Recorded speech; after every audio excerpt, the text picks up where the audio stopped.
Bienvenidos a nuestro edificio siglo XXI en Badajoz.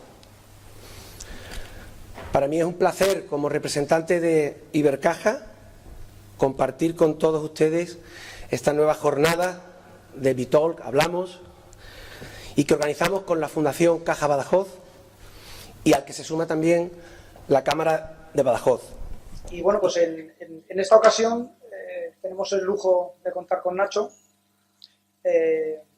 pues importante político actual que actualmente ocupa el puesto de eurodiputado y que con anterioridad ha desempeñado diversos cargos destacados, como secretario de Estado de Política Territorial, diputado y portavoz socialista de la Comisión de Asuntos Exteriores en el Congreso o vicepresidente de la Junta de Extremadura entre el 2004 y 2007. Una trayectoria de peso que lo convierte en un personaje de absoluto interés y actualidad. Cuando me pidieron de qué hablar, claro, yo no soy especialista, no soy economista, ni soy especialista en temas económicos y empresariales. Mi trabajo en el Parlamento Europeo tiene que ver con la política exterior, pero me parecía que precisamente ese podía ser un enfoque útil para vosotros que tenéis que lidiar con temas empresariales en vuestro día a día. Yo suelo conectarme a la radio por internet, a las radios de Extremadura, y hay una publicidad de una entidad financiera que no es Ibercaja y que no es tampoco la Caja Badajoz, que dice en su publicidad: siempre al lado de nuestros clientes en estos momentos difíciles. Y esa publicidad la frase es: siempre con nuestros clientes en esta situación. Y esta situación y esa publicidad ha servido para el Brexit, ha servido para la pandemia y parece estar sirviendo también para esta situación de la crisis derivada de la guerra.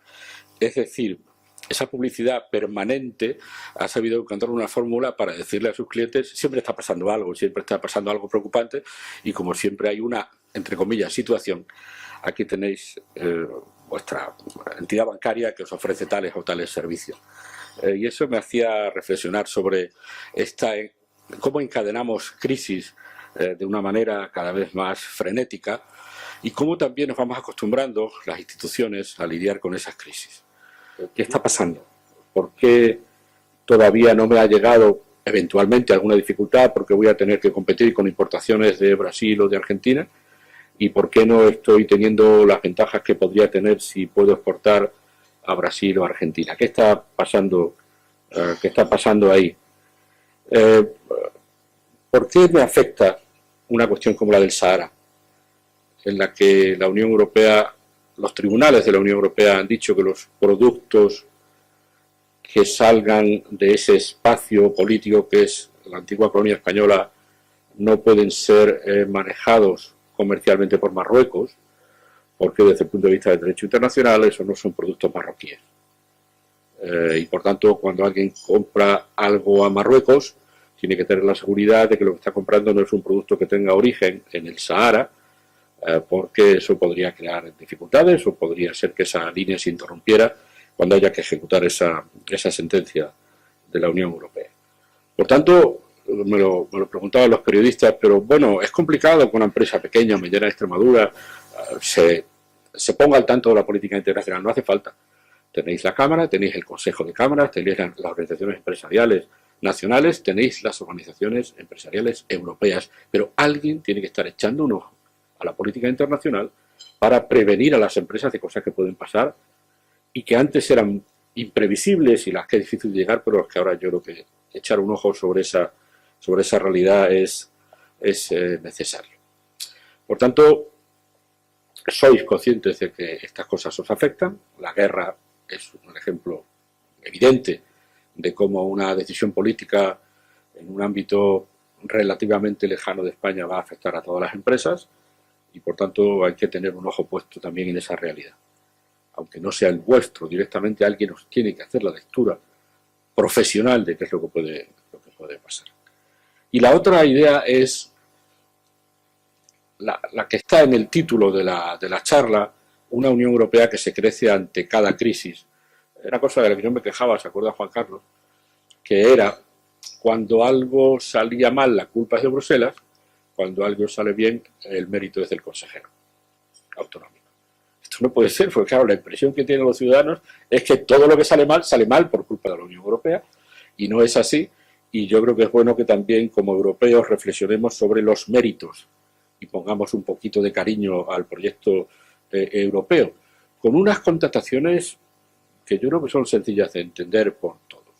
En la crisis de 2008-2009, mucha gente en el resto del mundo y en Europa apostaron porque esa crisis iba a acabar con el mercado integrado e incluso con el euro. Es verdad que el euro estuvo en peligro, pero se reaccionó y los que apostaron contra la Unión Europea perdieron.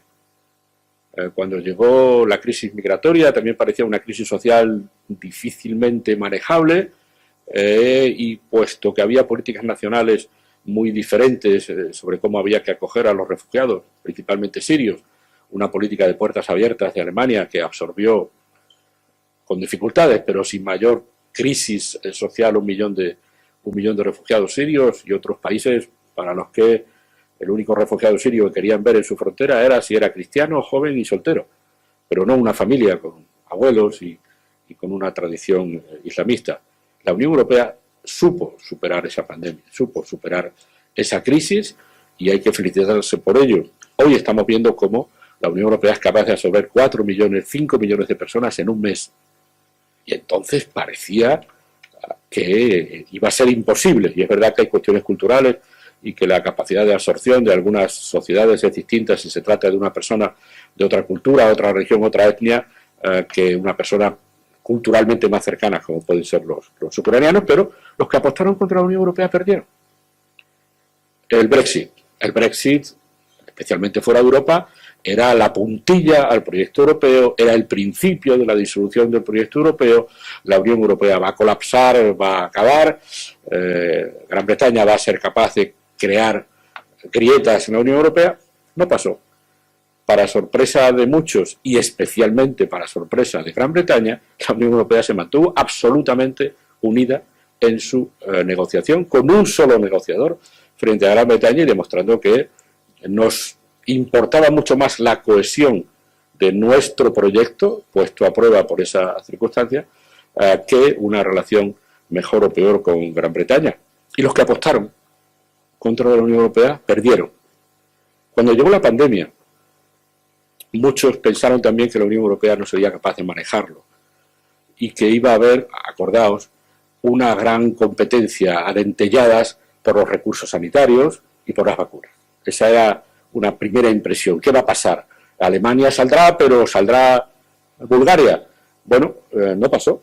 La Unión Europea decidió que la escala de la amenaza era una escala que superaba las capacidades de cada gobierno y asumió dos tipos de políticas. Una completamente inesperada. La Unión Europea no está diseñada ni está dotada de capacidades jurídicas en materia de sanidad, pero lo hizo. Asumió una cosa que no estaba escrita en ningún sitio. Vamos a financiar la producción de vacunas y vamos a distribuir centralizadamente las vacunas. Y funcionó. Y la Unión Europea ha sido la parte del mundo, salvo algún otro ejemplo, como puede ser Israel, que tuvo una mayor capacidad de producir y de distribuir vacunas, no solo en la Unión Europea, sino en el resto del mundo. Y los que apostaron en contra de la Unión Europea perdieron. Y además de hacer una política sanitaria inesperada, la Unión Europea hizo lo que seguramente ha sido el mayor paso de los últimos 25 o 30 años de la Unión Europea, que es por fin mutualizar la deuda. Es decir, que todo el mundo admita que todos asumimos las deudas de todos, que era algo que no se había conseguido en la crisis de finales de los 2010. La mutualización de la deuda, que para un público no especializado puede parecer algo inasible, no fácil de entender, la mutualización de la deuda está en el origen histórico de la creación de los Estados Unidos de América. Los Estados Unidos se convierten en un Estado cuando crean la deuda federal, la deuda de todos, cuando se asume que la solidaridad ya es tan fuerte que todos asumimos las deudas del que más necesite pedir. Por eso, en esta operación enorme de la financiación de la salida de la crisis sanitaria, no solamente se ha puesto dinero encima de la mesa, que es muy importante y estáis todos al tanto de los fondos Next Generation, hay más que dinero. Hay una voluntad ya expresada de cohesionar nuestros sistemas hasta el punto que hace 10 años fue imposible. Yo, Alemania, voy a pagar las deudas de Grecia. Eso no se consiguió y ahora sí se ha conseguido. Por tanto, yo creo que hay que medir también esa escala.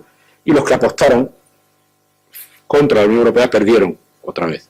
Yo no sé cómo le queda a la gente ganas de apostar contra la Unión Europea, pero lo veis en los periódicos. Cada vez que hay una gran crisis siempre hay alguien que aparece y dice esto es la puntilla definitiva. Pues no. Y con la guerra de Ucrania, las 3 hipótesis de Putin no se han cumplido. La primera era una operación militar rápida, 20-25 días, tomar la capital, poner un gobierno títere al servicio de Rusia y dejar un país como tiene otras zonas rodeando Rusia, Transnistria, Abjasia, Osetia, un gobierno títere que sencillamente no molestara y tuviera clara que su dependencia política era de Rusia.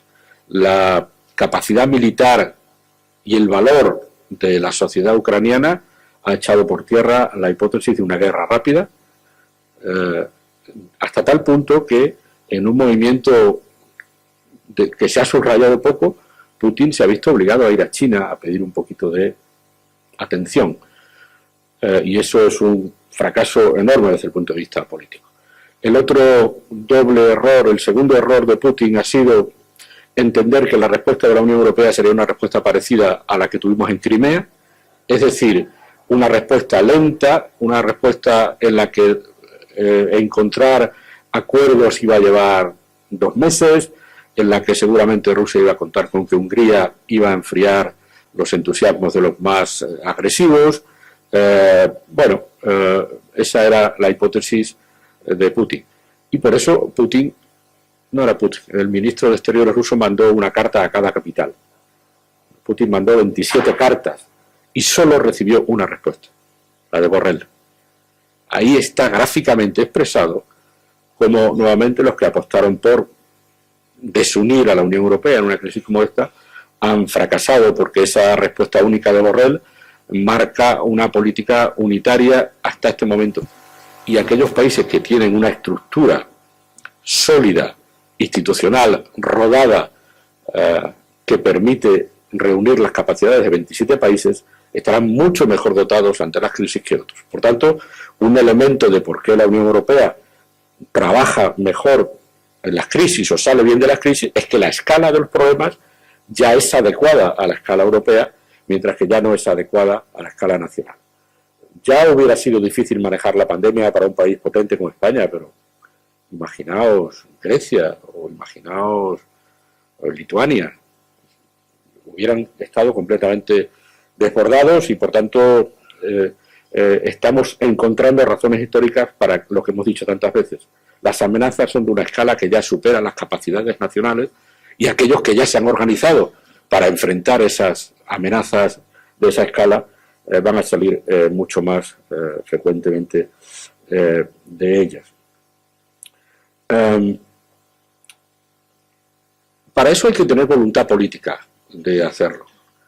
Es un elemento esencial que yo creo que la Unión Europea ha ido encontrando, y seguramente con esta presidenta de la Comisión, con Borrell, con su experiencia, con el Consejo bien dirigido, lo está encontrando.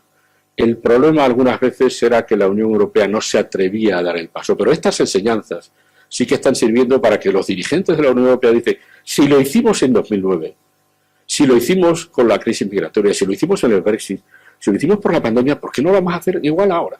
Yo creo que esa voluntad política es un elemento esencial para que la Unión Europea se lance sobre las crisis y responda a las crisis dando todo lo mejor de sí. Yo también creo que aquí hay que hacer un cierto mea culpa. La Unión Europea debería tener una capacidad para prevenir las crisis. Yo creo que hemos demostrado que respondemos bien ante las crisis, pero no deberíamos tener que responder si somos capaces de prevenir lo que pueda pasar. Lo que ha pasado en Ucrania no era tan imprevisible. Había pasado en Crimea, había pasado en otros, había pasado en Georgia, había pasado con una entrada rusa en Bielorrusia que era inesperada. Alguien debía haber previsto que esto podía pasar. Los americanos nos han dicho va a pasar, va a invadir. Y en la Unión Europea, en general, había una cierta sensación de no creerlo. Será una exageración americana. Ya nos engañaron con las armas de destrucción masiva en Irak para justificar la invasión. Los americanos tenían razón. La invasión se produjo en la semana que ellos predijeron que se iba a producir la invasión. Y por tanto lo que yo quiero decir es, está muy bien que respondamos ante las crisis, pero un poquito de previsión, ¿no?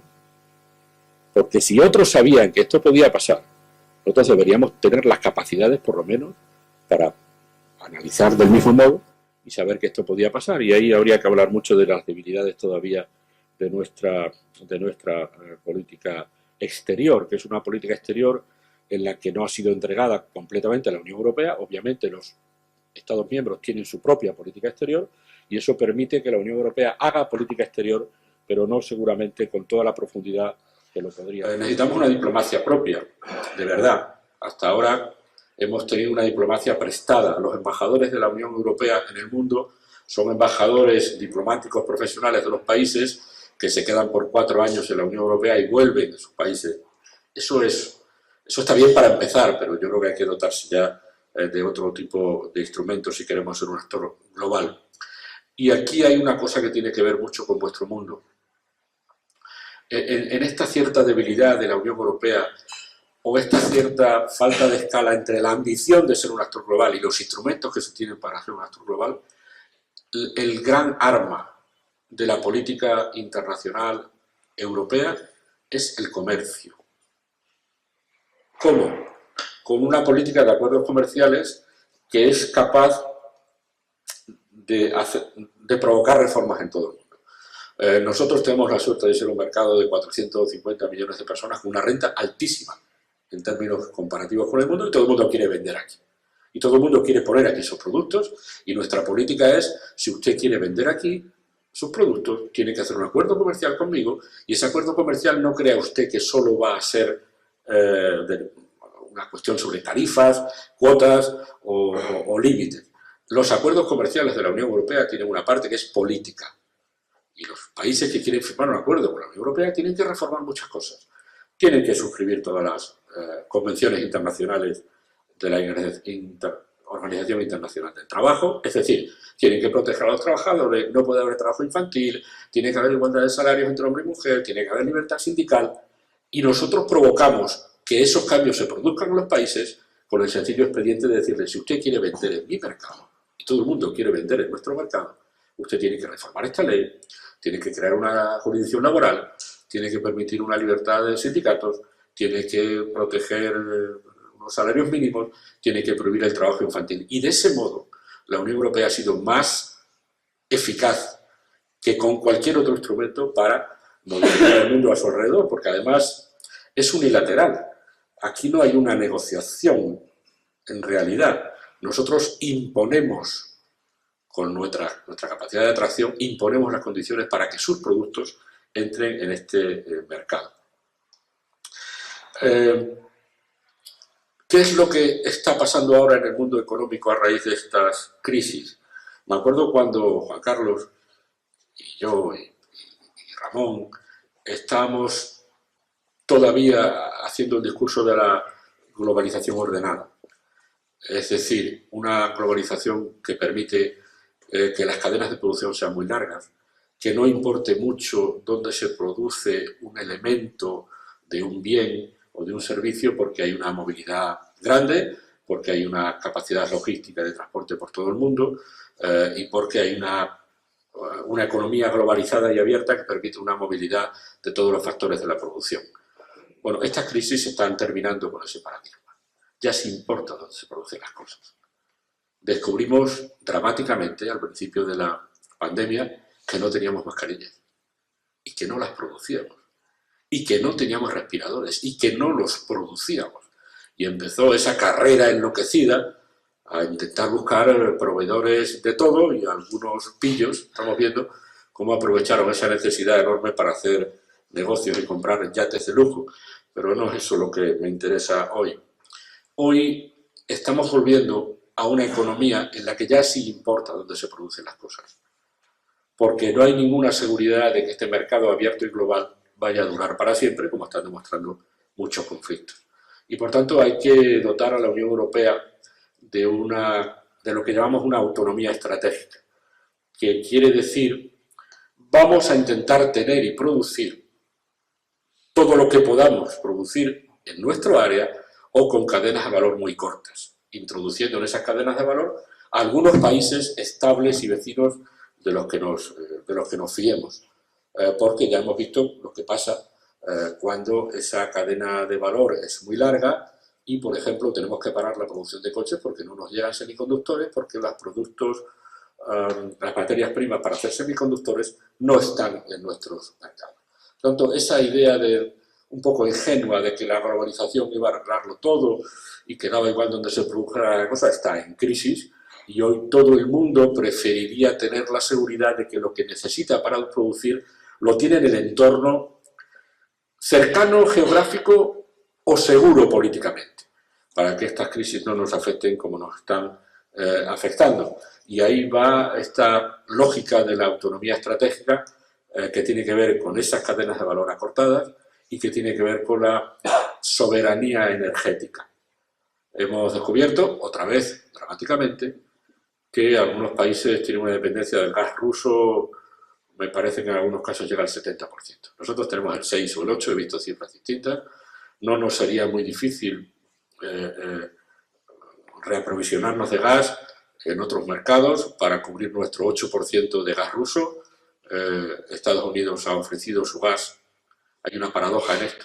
Los europeos no queremos hacer fracking para tener gas, pero necesitamos el gas que se hace con fracking en Estados Unidos. España tiene una posición buena por tener muchas regasificadoras, pero el elemento político esencial es no podemos seguir dependiendo energéticamente de socios o de vecinos que no nos ofrezcan unas garantías de estabilidad política. Y ahí está toda esta polémica en la que hemos estado trabajando estos días en el Parlamento Europeo sobre cómo cortar con Rusia. Hay un acuerdo esencial en que hay que cortar el petróleo y el carbón, porque aunque va a costar, no será dramático sustituirlos, pero claro, hay países, el cálculo de Alemania es un cálculo aproximado, pero un 30 o entre un 30 y un 40% de lo que necesita Alemania es gas ruso. Italia tiene una gran dependencia y eso no es fácil de sustituir. La gran batalla política ahora es, la decisión debe ser cortar con el petróleo y el carbón y el gas a medio término. La posición del Parlamento Europeo ha sido que hay que cortar con todo, es una posición política, pero yo entiendo que los países no están preparados para ello. Por tanto, acortar cadenas de valor, yo no sé si estamos volviendo a cierto proteccionismo, pero al menos sí que tenemos que tener la garantía de que este tipo de crisis no nos deje en la situación que nos dejaron al principio de la pandemia o ahora, y por tanto estamos aprendiendo lecciones de lo que Borrell llama el lenguaje del poder. La Unión Europea ya no es una señora de mediana edad amable que le habla al oído al mundo queriendo convencerle. La Unión Europea tiene que aparecer con una capacidad, incluida la militar, que tiene que ser diferente de la que ha sido hasta ahora, y estas crisis nos están enseñando a ello. No sé cómo voy de tiempo, estoy pasando, termino.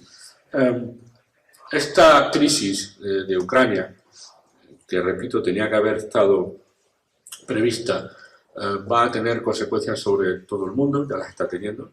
En primer lugar, obviamente, por los países que requieren productos que venían de Rusia y de Ucrania. No es el caso de España en medida grave, pero son grandes productores de cereal, de trigo, de cebada, de aceite de girasol, de algunos minerales importantes como el níquel. España no se va a ver muy afectada, pero la crisis económica y las consecuencias financieras sobre la inflación de los precios de la energía van a afectar a todo el mundo, ya lo están afectando. El grado de enorme e inesperado en su tamaño de la inflación ya demuestra esas consecuencias, y para estas yo creo que sí hay que estar preparados. Nosotros no nos vamos a ver muy afectados por la falta de turismo ruso, me refiero a Extremadura, otras partes de España sí, y es verdad que hay algunas empresas vendiendo mucho en Rusia, pero no son muchas. Inditex, lógicamente, Tous, Yadro son empresas importantes, pero no. Porcelanosa, que había sido acusada por Zelensky de seguir operando en Rusia, parece ser que no era esa la situación. Pero lo que nos va a afectar no es ahora quién vende y quién compra, aunque supongo la preocupación de las empresas nuestras de Extremadura de exportación de aceitunas, que son las que tenían mayores ventas en ese mercado. El problema es los precios de la energía y, por tanto, los precios de los alimentos y, por tanto, una subida de tipos de interés y, por tanto, efectos también sobre países con los que tenemos una relación muy, muy cercana. Por tanto, lo que yo venía a deciros con estas ideas quizá un poco desordenadas son estas dos cosas. Tenéis que leer más allá de las páginas Salmón. No me refiero a cada empresario, me refiero al mundo empresarial. Tiene que saber leer lo que está pasando en el mundo, porque eso cada vez va a ser, si vamos a una política de bloques, una cierta reedición de la Guerra Fría, eso va a ser muy importante, y todas estas consideraciones internacionales van a estar en vuestra agenda, queráis o no queráis. Y la segunda es, los hechos demuestran que la Unión Europea no solo sirve para regular el tamaño de las manzanas. La Unión Europea sirve para haber salvado a Europa de una crisis sanitaria brutal que nadie esperaba. Lo ha hecho con capacidad y con agilidad. Ha servido además para poner en marcha unos fondos de unos volúmenes inesperados, pero eso no es lo importante. Lo importante es la mutualización de la deuda, porque eso sí que crea una solidaridad de hecho, y la Unión Europea está aprendiendo con una rapidez impresionante lo que Borrell llama el lenguaje del poder, y tenemos que saber que no podemos seguir siendo, como se decía tradicionalmente, un gigante económico, pero un enano político y un microbio militar. Para estar en el mundo hoy y en el mundo que parece avecinarse, la Unión Europea tiene que dotarse de capacidades políticas duras en su política exterior y seguramente también en su política de seguridad y defensa. Y estas son cosas que os afectan a los empresarios, a cada empresario. Y yo quería, por una parte, deciros, cuidado con el mundo, que al final el mundo se traduce en cosas en tamurejo, y atención a una Unión Europea que sigue creciendo en cada crisis, como ha vuelto a demostrarse en esta crisis de la guerra de Ucrania. Muchas gracias.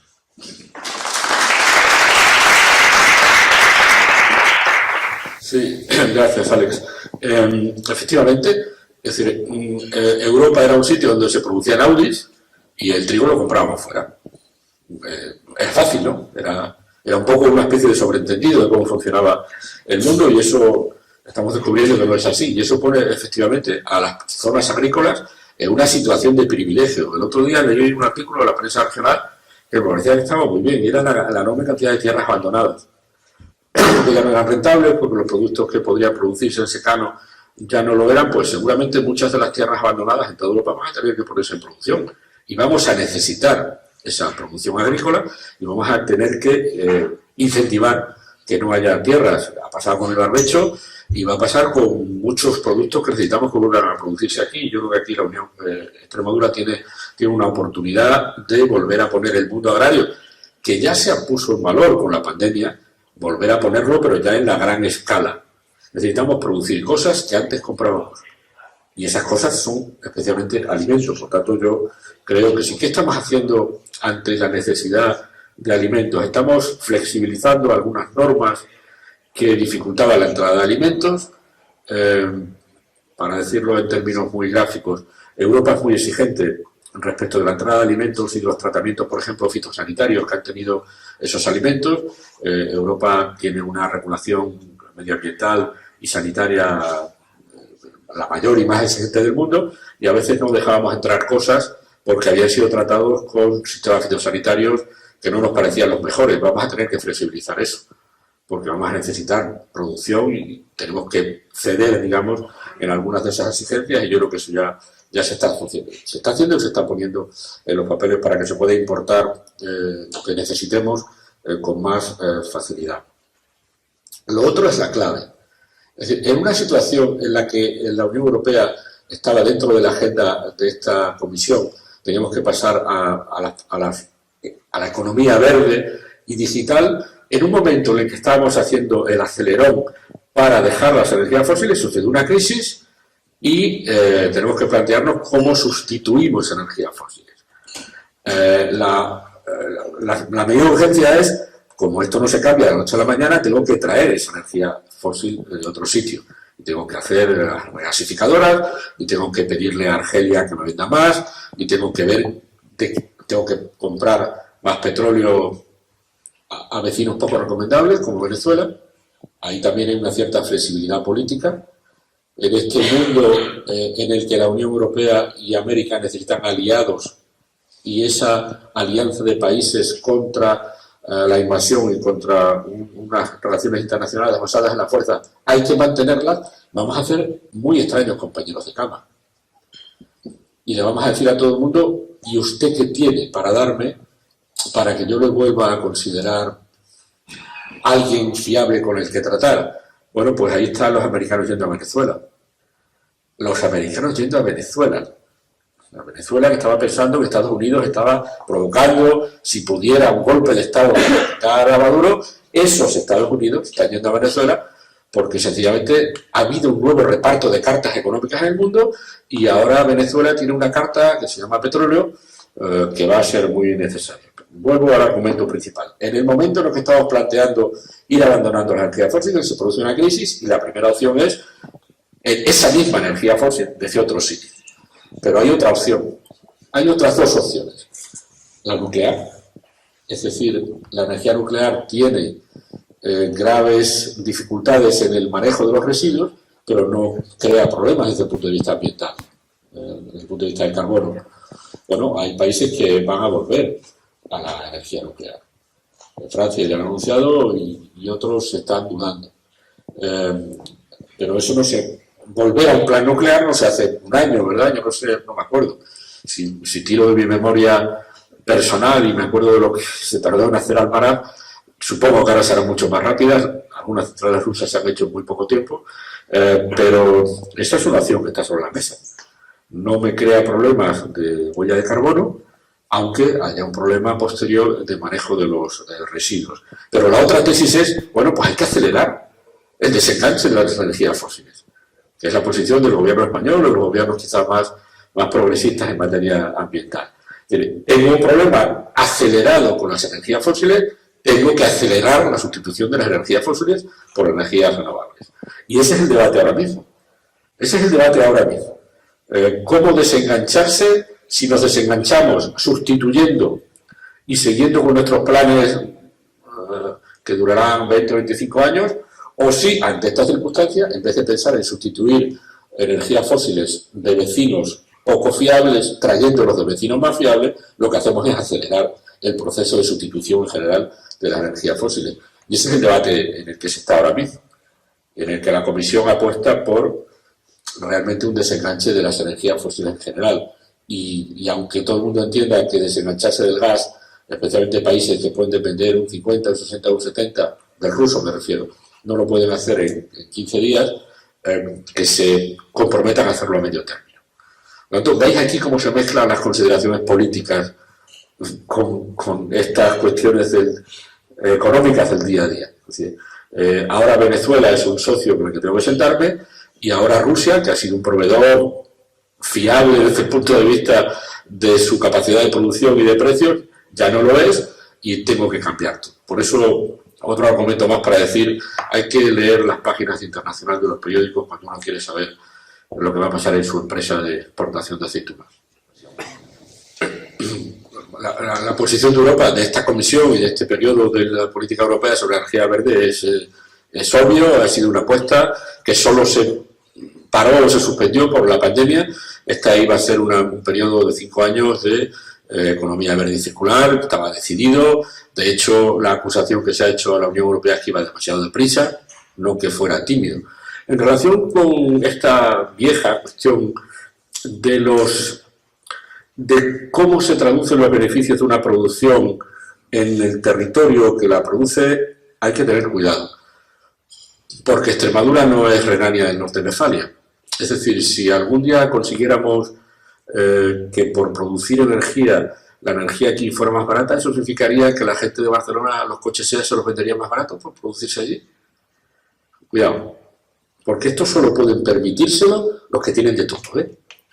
Cuando tú produces energía y quieres sacarle rentabilidad a esa energía y llegas a una lógica en el que lo que tú produces tiene que tener un precio distinto para ti o un retorno para ti distinto, esa lógica hay que pensarla respecto de las cosas que tú no tienes. Porque otro que produce otra cosa puede decir, vale, pero yo también, ¿no? Y si uno produce uranio o gas o coches, puede pensar que, igual que si en Extremadura hay beneficios fiscales o alguien planteaba incluso precios diferenciales de la energía, eso puede pasar con otras muchas cosas. Por tanto, yo entiendo la lógica de aprovechar, pero yo la entendería en el sentido de, oiga, si producimos mucha energía, saquémosle en este modelo de mercado, saquémosle lo que podamos a lo que hagamos. Pero no creando distorsiones que si se extendieran a otros sectores, al final acabarían perjudicándote a ti. Bueno, gracias Juan Carlos. Yo, a la hora de explicar o de intentar explicar cosas políticas con sencillez he tenido el mejor maestro, que eres tú, por tanto, algo se me ha pegado. Espero. Y gracias por tu entonces. Yo estoy de acuerdo, claro, el precio de transporte de la energía es un precio que asume el consumidor final del mismo modo en un sitio que en otro. Me parece que ahí hay todo un campo para explorar en el sentido que tú decías. Sobre el tema de las renovables y las planchas fotovoltaicas, no tengo una información muy directa de lo que está pasando en Extremadura, salvo que recibo continuamente información de que se abren nuevas bueno, nadie esperaba que el futuro de Extremadura hace un año pudiera ser volver a poner todo el secano a producir. Estas cosas pasan y hay que improvisarlas. Y es verdad que tenemos no sé qué porcentaje de superficie, Rafa lo sabrá, un porcentaje ya notable de superficie ocupado por este tipo de instalaciones. Pero por lo que yo he visto hay una enorme cantidad de tierra sin cultivar en Extremadura. Todavía. Tampoco tengo una conciencia clara de que se esté poniendo en los mejores sitios. No sé cuál es la lógica de las empresas a la hora de elegir en los sitios, porque el grado de solarización o de como se llame las horas de sol debe ser similar en uno o en otro. Y supongo que lo lógico será comprar terrenos más baratos. Pero la verdad es que no lo conozco. Pero tienes razón, ahora se produce una contradicción. Lo lógico era, o lo sensato económicamente era poner plantas de producción porque hacían falta y porque aquí hay capacidad de producción y porque hay horas de sol, etcétera, y ahora va a hacer falta trigo y cebada. Y seguramente tenemos que encontrar nuestro hueco ahí, pero bueno, diversificar tampoco es malo. Depender solo del alicatado, como tú dices, sería malo y volver a una economía demasiado primarizada o de agrícola también sería malo. O sea que yo creo que, bueno, aquí hay un nicho de oportunidad para nuevas actividades económicas en la región, tradicionales actividades económicas y agrícolas en la región que yo creo que hay que explorar. Pero oye, aquí está Rafa y Rosa, que son los que están aquí. Bueno, Merkel ha sido una líder. Merkel ha sido una líder porque era Alemania, pero no solo porque era Alemania, porque ella tenía una fibra moral extraordinaria. Por lo que fuera, por su educación religiosa, por haber vivido en la Alemania del Este. Merkel no era solo potente porque era la canciller alemana, como ahora lo es Scholz. Era potente porque a lo largo del tiempo se ha convertido en una especie de líder moral y su gran digamos, lección para todo el mundo es, siendo una líder conservadora, la política de puertas abiertas en la crisis de refugiados sirios del año 15. Es decir, eso era inesperado en un líder conservador que sabe que depende de votantes que no son particularmente proclives a una política de apertura de fronteras. Ella, frente a sus votantes, y le costó un disgusto en las siguientes elecciones, hizo una política. Por lo tanto, había un elemento personal. Yo creo que la única persona que ahora lidera la Unión Europea en el sentido en el que pudo hacerlo la Merkel es Ursula von der Leyen. Y eso también significa algo. Eso significa que el foco en Europa ya no está en lo que decíamos tú y yo hace muchos años. Kohl, Felipe, Mitterrand. Ahora de repente el foco ya es la gente que está en Bruselas, en las instituciones europeas. Empezando en aquella época por Delors. Pero claro, es bueno que ahora cuando buscamos líderes no busquemos en las capitales, sino que busquemos donde el poder se está trasladando a bocanadas, que es a Bruselas. Y en este momento yo creo que Ursula von der Leyen, que es una mujer de un perfil distinto, también está demostrando una cierta entereza para separarse de una lógica solamente alemana y para aparecer como una líder. En el Parlamento, no digo que lo hace muy bien, hacer muy bien depende de habilidades oratorias. No, en el Parlamento se muestra como una persona que tiene una idea en la cabeza de lo que quiere para Europa. Pepe Borrell, muy querido nuestro, tiene un problema, que es que todo el mundo le hace la política exterior, cosa que a mí me molesta especialmente. Porque en el año 19, cuando los líderes se reunieron en Osaka, todos los países del mundo sacaron 3 fotos, del mismo tamaño. Charles Michel, un liberal, la señora von der Leyen, una conservadora, y el señor Borrell, un socialista. Y ese era el ticket y el equilibrio político para los próximos 5 años. Y quedaba claro que tenían el mismo nivel político. Para decirlo claramente, Borrell no es el ministro de Exteriores de la señora von der Leyen elegido por ella, ¿vale? Esta no es la lógica de Bruselas. Borrell no es el ministro que ella ha designado. Borrell ha sido designado al mismo tiempo que ella por los líderes de la Unión Europea. Y la hiperactividad, en mi opinión, tanto de Michel como de von der Leyen en política exterior, no está dejando a Borrell hacer un papel para el que había sido elegido como representante en esa terna de los socialistas europeos, y ese es un problema que tenemos que lidiar. Pero yo en la Unión Europea ahora veo a Ursula von der Leyen y a Macron, que va a empezar su segundo mandato, que siempre ha tenido un discurso muy europeísta, pero yo el discurso europeísta de Macron me lo creeré cuando él diga: mi silla en el Consejo de Seguridad de la Unión Europea, yo quiero que sea una silla de la Unión Europea en 10 años. Ahí sí me creeré yo a Macron. Dando conversaciones, dando charlas en la Sorbona, todo el mundo hace mucha Europa, yo incluido. Cuando hay que dar trigo es cuando dice: yo qué, ¿a usted no le parece que siendo la Unión Europea un actor global acreditado, teniendo una política exterior, siendo un actor con el que se cuenta en el mundo, no tiene sentido que no tenga una silla en el Consejo de Seguridad de la Unión Europea? Perdón, en el Consejo de Seguridad de Naciones Unidas. Ese es un problema no para la Unión Europea, yo lo he dicho. Es decir, que la Unión Europea no tenga una silla en el Consejo de Seguridad no es un problema para la Unión Europea, es un problema para la ONU. Porque la ONU no estará recogiendo lo que hay en el mundo. Y en el mundo hay un actor que se llama Unión Europea. Y si usted no le tiene sentado donde hay que tenerle, el problema no es de la Unión Europea, que va a seguir haciendo lo que tenga que hacer. El problema es suyo, que se está quedando viejito. Y no se están dando cuenta de que se está quedando viejito. Y, bueno, digamos, el papel deslucido de Naciones Unidas en esta crisis de Ucrania demuestra un poco la fatiga de materiales de Naciones Unidas.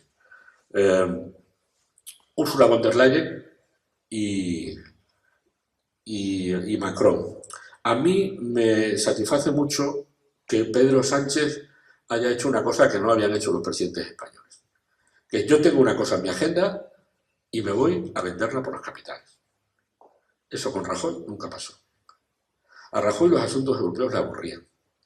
Yo me imagino cuando llegaban allí a la Moncloa y decían: presidente, que hay que ir otra vez a Bruselas, por Dios. Era un hombre a quien esto no le gustaba.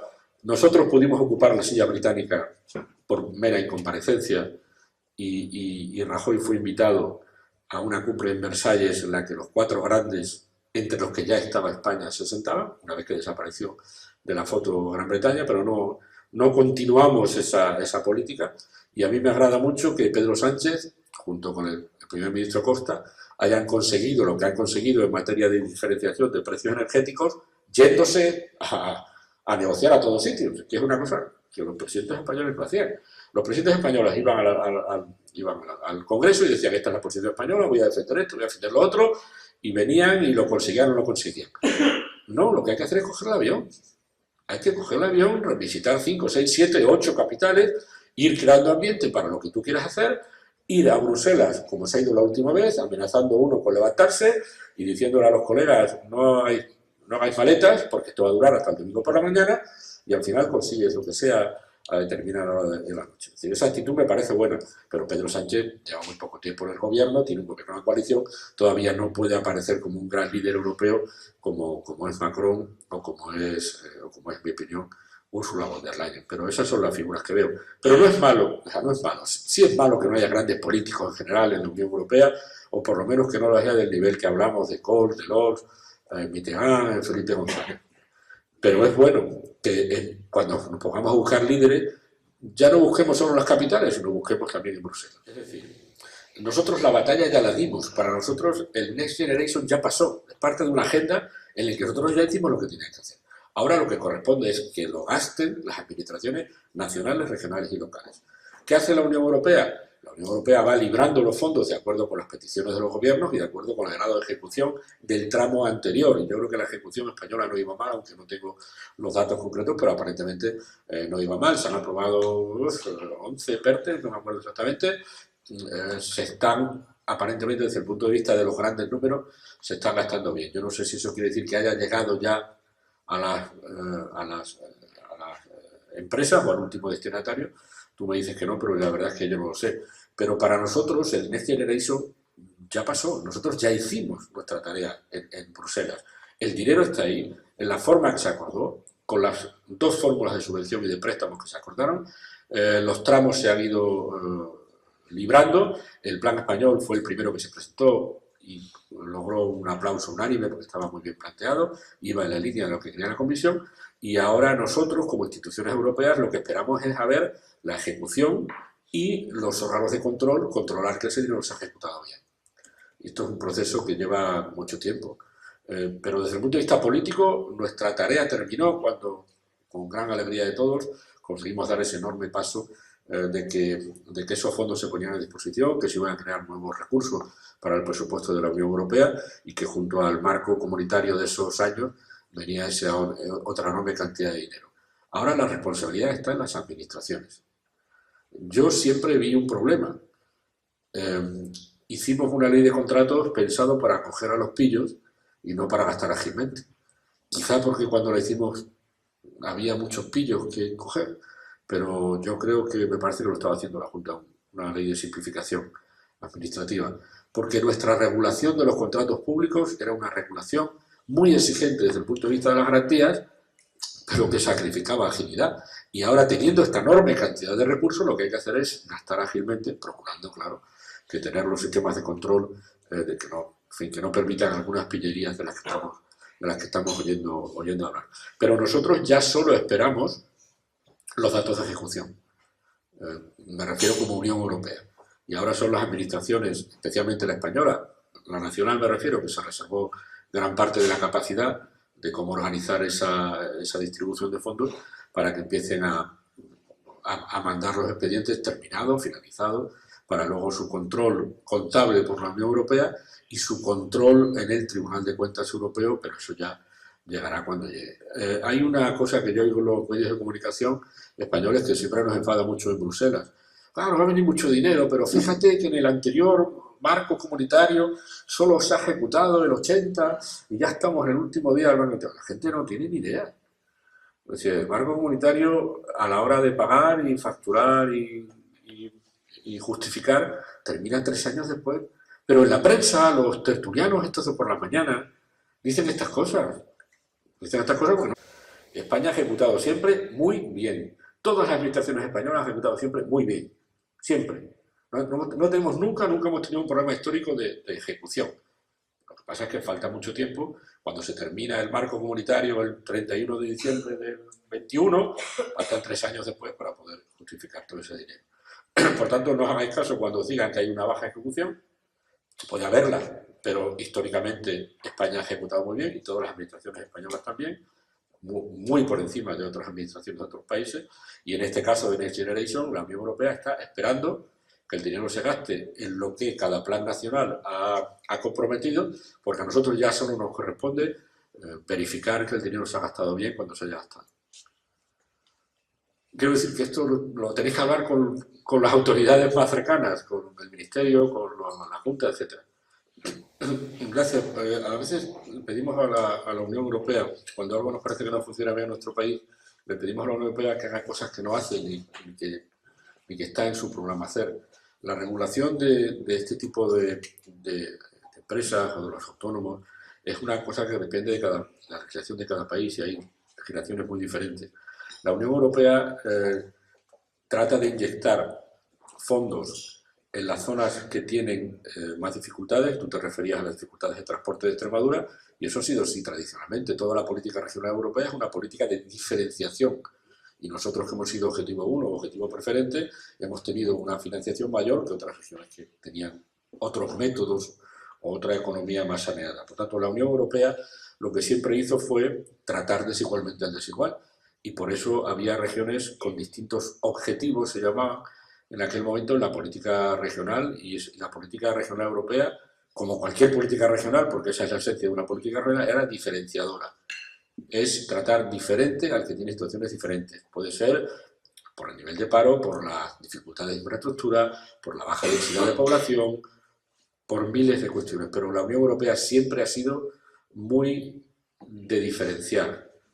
A veces las lógicas eran que, y por eso lo medíamos per cápita, por eso Extremadura durante muchos años tenía una financiación europea per cápita mucho mayor que otras regiones, porque las otras regiones tenían otras capacidades para desarrollarse y no tenían las dificultades que nosotros. Yo no conozco bien todo el mundo empresarial, no es mi especialidad, ya lo he dicho desde el principio, por eso quería dar el enfoque que le he dado a mi charla, pero toda la regulación del tipo de actividad y sobre todo las fiscales corresponden a cada país. La Unión Europea no ha llegado al límite de sustituir todavía a los Estados y debe ser así durante muchísimo tiempo, y por tanto todas estas regulaciones, especialmente las fiscales, son estatales. Y esa es una batalla que tenéis que dar aquí. Hay organizaciones de autónomos, como las hay de empresarios europeas, pero hay una enorme diferencia en la configuración legal del trabajo autónomo, en la configuración fiscal del trabajo autónomo, porque sigue siendo una competencia nacional casi plena.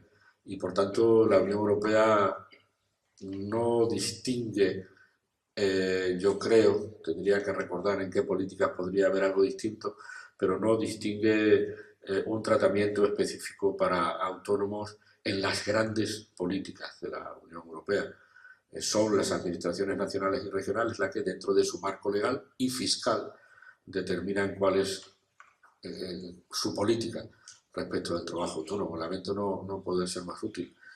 A veces la Unión Europea no hace cosas y a veces está bien que no lo haga todo. Y esta es un campo de actividad que cae plenamente en las competencias nacionales especialmente, menos que regionales. ¿No? Sí, la Unión Europea, al contrario que los estados, casi ninguna constitución de un estado miembro de la Unión Europea dice la política exterior de Italia tendrá como objetivo esencial la promoción de la democracia. Las políticas exteriores de los gobiernos, que son herederas de una tradición diplomática larguísima, estaban para defender los intereses. La política de la Unión exterior de la Unión Europea no. La política exterior de la Unión Europea tiene como uno de sus objetivos esenciales la promoción de la democracia, los derechos humanos y el Estado de Derecho. Está ahí escrito que nosotros no podemos ir por el mundo olvidándonos de estas cuestiones, y es lo que tratamos de hacer. No siempre es fácil, pero la Unión Europea ha sido un gran promotor de democracia, con su soft power, es decir, con su capacidad para aconsejar, y también con esa presión de la que yo he hablado antes a través de los acuerdos comerciales. Esto no siempre es fácil y no siempre encuentra el apoyo de los Estados miembros. Los Estados miembros quieren vender y comprar y tener buenas relaciones, pero lo que pase en las cárceles de los países con los que tenemos relaciones comerciales, no diré que no nos preocupa, como gobiernos nacionales, pero nos preocupa menos. La Unión Europea tiene esa obligación constitucional de promover la democracia en el mundo, y eso no siempre es simpático. Y eso está fallando por el siguiente motivo. Durante muchísimos años la sociedad europea occidental, las democracias maduras, eran un modelo universal. Cuando tú ibas por el mundo, los gobernantes te decían: yo quiero ser como usted, pero mire, tengo un problema religioso, tengo un problema étnico, mi estructura económica no me da para eso, permítame primero desarrollarme económicamente y luego ya la democracia vendrá. La lógica era que te pedían tiempo para ser como tú o para acercarse a tu modelo. Eso se ha acabado. La Unión Europea ya no puede aconsejar al oído, porque esos países, gracias a influencias como la de China y lo de Rusia, están muy seguros en sus modelos. Para ellos sus democracias, que son democracias muy deficientes, son suficientes. Y ellos hablan de su modelo de democracia. Rusia, Turquía, Kazajistán, China. Es decir, no son países que vayan más deprisa o más despacio hacia un modelo democrático tipo occidental, sino que ellos han decidido que su modelo está ahí y ahí se queda. Y a partir de ahí nuestra capacidad para influir ha disminuido. Porque tú tienes capacidad de influencia si el interlocutor quiere ser como tú y tú le dices cómo se llega a ser como tú.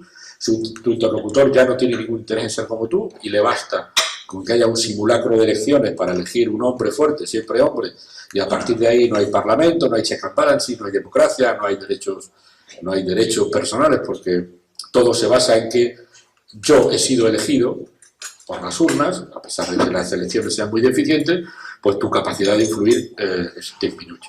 Y por tanto, la capacidad de promover la democracia por parte de la Unión Europea se ha erosionado mucho. Porque al no ser el modelo, ¿qué le ofreces a una sociedad que ha decidido que ya no quiere ser como tú? Es decir, que es que no le interesa que las personas homosexuales tengan los mismos derechos que el resto de las personas, que no le interesa que los trabajadores tengan derecho a huelga o a protestar, que no le interesa que haya una prensa libre, porque ya con una televisión pública que le saque al líder 5 veces al día es suficiente. ¿Cómo promueves la democracia? La única manera es defendiendo a las sociedades civiles. Y lo que hacemos, lo que tratamos de hacer es reforzar a la sociedad civil.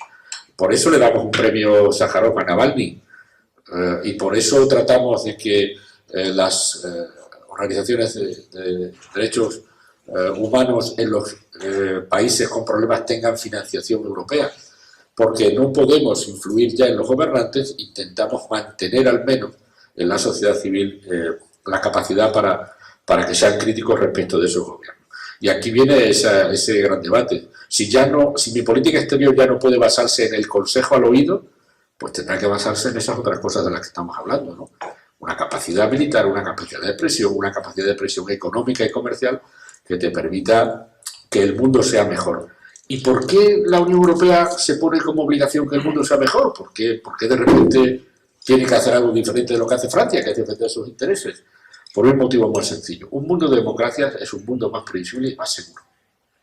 Un mundo de democracias es un mundo más previsible y más seguro para todos. Hay menos sorpresas en un ámbito democrático, por ejemplo, como el de la Unión Europea. Por tanto, cuando promovemos la democracia, lo hacemos porque nos creemos la agenda de derechos humanos, pero también porque nos permite manejarnos en el mundo mucho mejor. Un elemento esencial de la vida internacional es la previsibilidad. Los países democráticos son previsibles.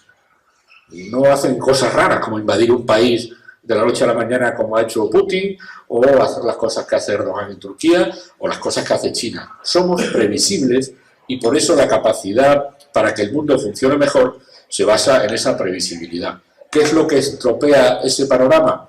Lo imprevisible.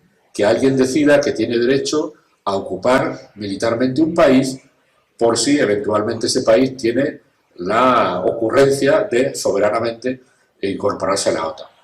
Eso es lo que lo estropea. Pero esa es la esencia. Hemos sido un promotor de democracia razonablemente efectivo cuando utilizamos los mecanismos comerciales.